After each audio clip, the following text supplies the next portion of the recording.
Continuing coverage of breaking news from Washington now, and a report by the majority leader in the House, Steny Hoyer, that there have been death threats against members of Congress after their votes on the new health care insurance reform law. Capitol Hill police are investigating. We're expecting word from them shortly. Let's get context and perspective from Karl Cameron, our chief political correspondent, who's live with us now from the Senate Rotunda. This sounds serious. What do you know? Well, Shep, there's always an overabundance of caution when it comes to the federal law enforcement agencies in D.C. You know, we got something in the neighborhood of 3 dozen various different law enforcement operations between the Capitol Police, the D.C. Police, Immigration, blah, blah, blah, blah, blah, blah, Secret Service. So they are going to take these things seriously. And it's downright un-American that members of Congress of any party or any cause would be seeing their lives threatened or be in some sort of physical danger because they're casting their ballots. This is the place where we're supposed to avoid violence and decide the nation's direction with brutal debate and pacifistic voting.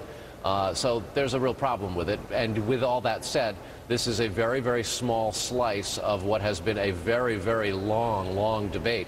In the last couple of weeks, we've had demonstrators on Capitol Hill, activists from around the country going door to door, Tea Party folks, particularly here in great numbers, and even the Tea Party organizers themselves have been denouncing this type of inappropriate behavior.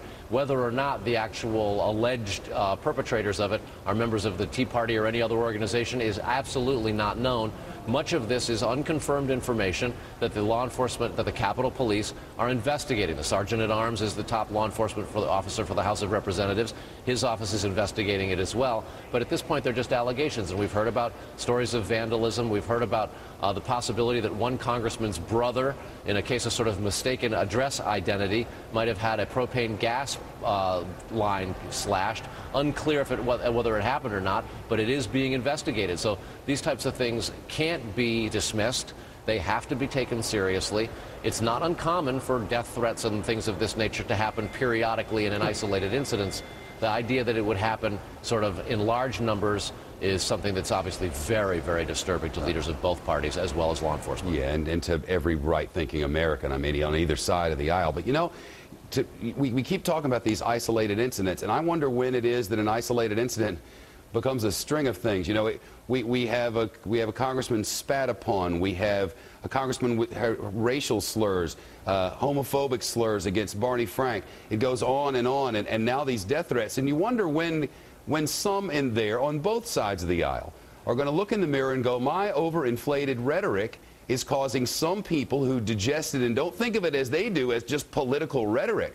They think it's real, that this might be Armageddon or something, and then they go out and react given the information that they've been given. I just wonder if anybody's going to settle down a minute and go, wow, we ought to slow down here, relax. Sure, and the other thing, you got to be careful, Shep, we have to make sure that we don't necessarily associate fringy types, the extremes, from political movements with a particular political party. I mean, let's be realistic.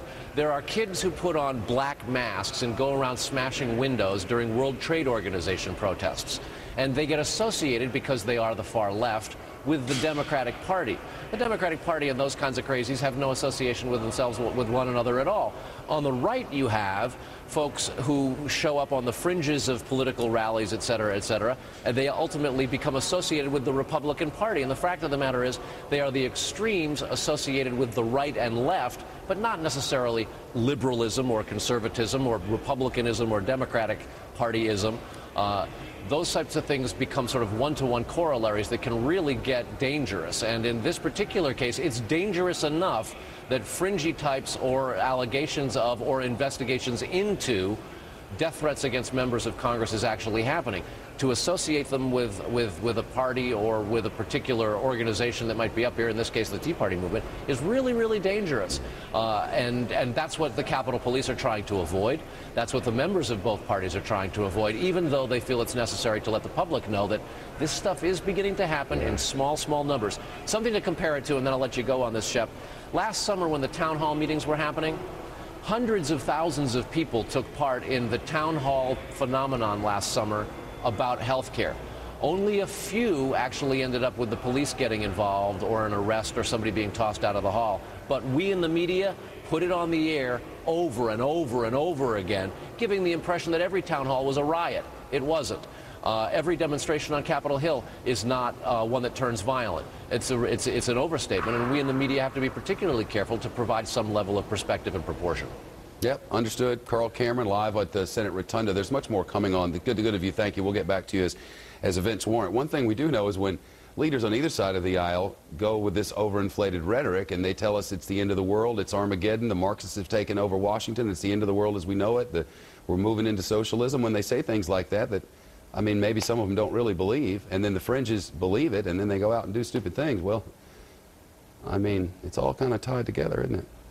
We're going to get to Molly Henneberg with a reaction from members of Congress, and we're waiting for a news conference, I'm led to believe moments away, from the Capitol Hill police, and as they investigate what are now said by the Senate Majority Leader, by the Majority Leader in the House, to be threats to members of Congress following their votes on the health care insurance reform law. That's breaking news continuing after this.